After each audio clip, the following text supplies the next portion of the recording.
Excelentíssimo senhor presidente e ministro Dias Toffoli, excelentíssimas senhoras e senhores ministros que compõem essa ilustre corte, a ocasião que nos une, ainda que virtualmente na data de hoje, é decisiva para a democracia desse país.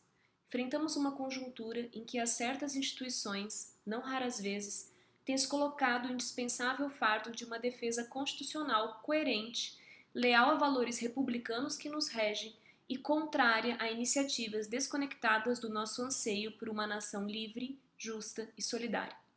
Assim foi feito por essa corte em relação à DPF 457 há algumas semanas. A DPF 467, agora em mesa, é mais uma dessas vezes em que se possibilita ao Supremo Tribunal Federal barrar o monstruoso resultado de um processo legislativo que teve como sede a cidade de Ipatinga, em Minas Gerais, na qual se aprovou a Lei Municipal 3.491 de 2015. Dela, destaco a literalidade dos seguintes artigos. Artigo 2º.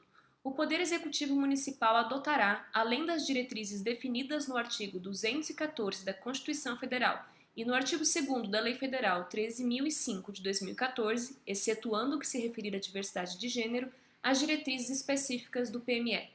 Artigo 3º. Caberá ao Poder Executivo Municipal a adoção das medidas governamentais necessárias à implementação das estratégias para o alcance das metas previstas no PME, não podendo adotar, nem mesmo sob forma de diretrizes, nenhuma estratégia ou ações educativas de promoção à diversidade de gênero, bem como não poderá implementar ou desenvolver nenhum ensino ou abordagem referente à ideologia de gênero e orientação sexual, sendo vedada a inserção de qualquer temática da diversidade de gênero nas práticas pedagógicas e no cotidiano das escolas.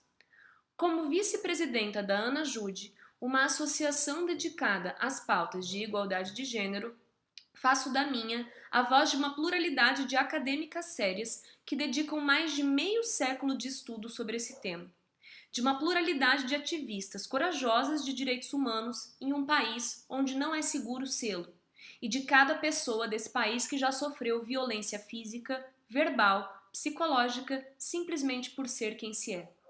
Com a minha voz, em nome dessas pessoas, questiono: o que é ideologia de gênero? A legislação de Ipatinga não se debruçou sobre o sentido daquilo que proíbe, dá simplesmente o termo como conhecido e como merecedor de grave censura. Temos a convicção de que sequer os próprios responsáveis por esse ato normativo teriam sucesso ao tentar explicar o que comporta a chamada ideologia de gênero, porque a análise detalhada sobre a criação do sentido hoje compartilhado por este e mesmo por outros países acerca dessa expressão nos conduz à conclusão de que o seu uso não é racional. O significado da vedação da Lei 3.491 de 2015 não pode ser satisfatoriamente expressado em termos racionais, porque, em verdade, ele comporta que em ambientes escolares seja proibido defender a igualdade entre meninos e meninas. O significado da vedação é que em ambientes escolares é proibido que uma jovem homossexual se sinta segura.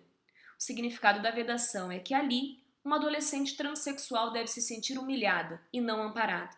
O significado da vedação é que violências domésticas e sexuais fiquem esquecidas dentro das próprias casas em que ocorrem e não sejam discutidas em ambientes de criação da melhor cidadania como é uma escola. Mais uma vez, senhoras e senhores ministros, estamos diante de uma tentativa legislada que brutaliza o tratamento estatal sobre corpos que divergem das experiências hegemônicas. E que não queiram os defensores de legislações como tais afirmar, como fizeram durante os debates parlamentares, que essas experiências não estão em escolas porque crianças e adolescentes não vivem o gênero. O gênero é vivido antes mesmo de nascermos. Está na cor de nossos quartos, na cor de nossas roupas, no nome que nos é atribuído antes de virmos ao mundo. Durante a infância, está nos comandos que recebemos exatamente por sermos meninos ou meninas. Os adultos se esforçam diariamente para que as crianças vivam conforme certas normas de gênero, e durante a escola isso não é diferente. Lá, não raramente, as brincadeiras se organizam a partir dessa divisão. Também os esportes, os grupos de amizade pelos corredores. Lá estão alunos que parecem completamente coerentes com as normas hegemônicas de gênero, e lá também há milhares de alunas e de alunos que sofrerão, todos os dias, com a dolorosa discriminação por não estarem dentro dessas regras. Será ao ponto de sofrerem agressão de colegas. Será ao ponto de não se sentirem parte da comunidade educacional. Será ao ponto de abaixarem o seu rendimento em sala de aula até talvez se tornarem mais uma estatística de evasão escolar e, portanto, de exclusão social permanente. E o educador que erguer a sua voz educativa no município de Ipatinga para ensinar sobre paz, sobre igualdade, sobre diversidade, disposto talvez a abrir uma das únicas portas de acolhimento que esse jovem pode encontrar em toda a sua vida, esse professor será exatamente o alvo desta absurda legislação que queremos declarada incompatível com a nossa Constituição. Por vezes, os que dizem, equivocadamente, haver doutrinação para a ideologia de gênero em salas de aula desse país se valem de cartilhas falsas, segundo as quais as ideólogas de gênero ensinariam aos estudantes brasileiros que eles podem escolher se querem um dia ser homens e no outro se querem ser mulheres. Mas essa afirmação jamais foi proferida em estudos sérios de gênero, os quais se multiplicam de modo sofisticado há mais de meio século na filosofia, na sociologia, na ciência política e em tantos outros campos notáveis do saber. O discurso científico não comporta mandamentos como este, que visam ensinar os estudantes o que eles devem ou não devem ser. Aliás, mandar que os indivíduos sejam uma coisa ou outra é o objetivo de discursos dogmáticos, fundamentalistas e, portanto, de discursos que não devem nortear as diretrizes das escolas brasileiras, que são responsáveis pela criação do pensamento crítico da infância e da adolescência. Nessa lógica, a bem da verdade, quem mais se esforça em doutrinar os corpos conforme uma ideologia de gênero é quem diz a um menino, por exemplo, que ele deve ser agressivo em razão do seu sexo, ou quem diz a uma menina, por exemplo, que ela deve ser submissa pelo mesmo motivo. Ao fim e ao cabo, nenhum professor jamais lecionou a um aluno como se interessar afetivamente por outro aluno. Nenhuma diretora instituiu que obrigatoriamente os jovens devem adotar nomes sociais diversos do gênero indicado em seus registros civis. Nunca houve distribuição de apostilas com um passo a passo de como transformar alguém em termos de orientação sexual ou de identidade de gênero. Essas realidades espontaneamente se apresentam em nossa sociedade, porque vivemos em um mundo plural. E o que nas salas de aula se deve ensinar, sim, é que todas as formas de ser, de amar, de se expressar e de viver são dignas de respeito.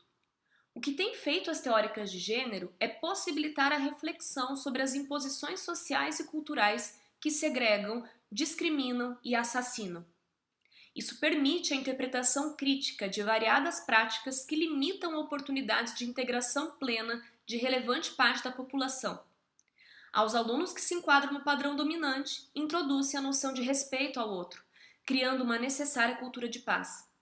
Igualmente, permite-se à população transexual, homossexual, bissexual e às alunas como um todo reconhecerem as próprias realidades, resistirem às cotidianas barreiras ditadas pelo preconceito, experimentarem a sensação de pertencimento a ambientes imprescindíveis ao mais digno desenvolvimento intergeracional.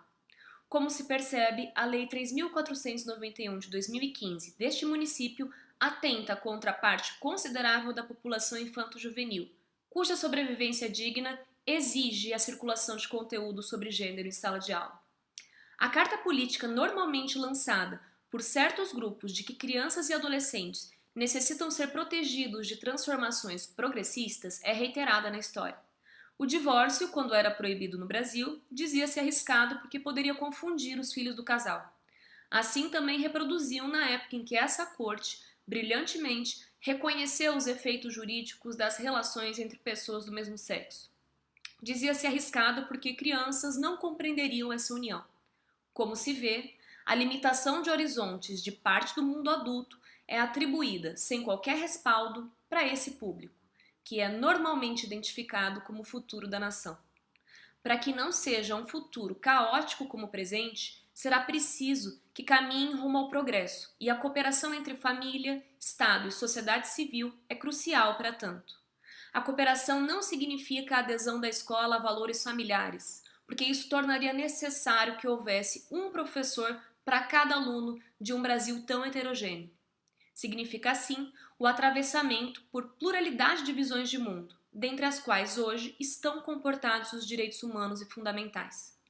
Vivemos em um país recordista em feminicídios em homofobia e em transfobia. Muito sangue tem sido derramado entre nós, inclusive nos lares onde vivem as tantas crianças e adolescentes que procuram em suas escolas um lugar para experimentarem segurança, alegria e diálogo. O que querem os responsáveis por leis como esta é um giro retornante a um passado no qual o lugar de homossexuais é o armário e no qual uma esposa violentada deve restringir a sua angústia ao seu ambiente doméstico. O que esse grupo não quer é facilitar a necessária transformação de uma sociedade machista, transfóbica e homofóbica. Porém, o potencial transformador de uma terra arrasada pelo preconceito não será mais barrado e pode ser ativado em espaços múltiplos, incluída essa corte, que assegura a força constitucional de um país cujo ordenamento jurídico rechaça a iniciativa como a de Patinga. Corte esta composta por tantos doutrinadores que ocupam hoje a posição de ministros do Supremo Tribunal Federal, mas que nos imaginários de seus ex-alunos certamente ocuparão para sempre a honrosa posição de professoras de professores de direito. Dessa experiência, sem dúvidas, poderão compreender, como apenas pode fazê-lo um professor, que saquear a liberdade de pensamento, a pluralidade de conteúdo e a possibilidade de expressão em um ambiente acadêmico equivale ao aprisionamento ditatorial de toda a alma científica. Portanto, a iniciativa de tal município rompe com valores democráticos imprescindíveis à rigidez constitucional do país, visto que viola, do ponto de vista formal, as competências afeitas ao nosso pacto federativo e, do ponto de vista material, afronta a liberdade de expressão e de cátedra, o pluralismo de ideias e de concepções pedagógicas no processo educacional, o direito à educação plena da infância e da juventude, a autonomia das crianças e dos adolescentes, a igualdade de gênero, a laicidade estatal, entre outros corolários caros ao ordenamento jurídico contemporâneo. Seria possível nos alongarmos quanto ao descabimento do município de Patinga para legislar sobre o tema, porque diretrizes do ensino fundamental a médio compõem competência exclusiva da União, e não há nenhuma peculiaridade na cidade em questão que justifique tomar para si a prerrogativa de criar norma com esse conteúdo.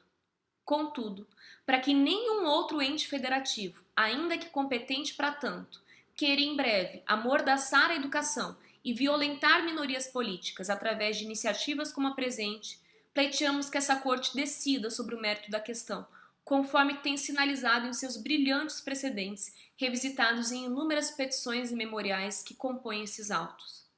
Entendemos ser necessário consolidar, de uma vez por todas, o recado de que as vidas das minorias políticas não são moeda de troca eleitoral nesse país.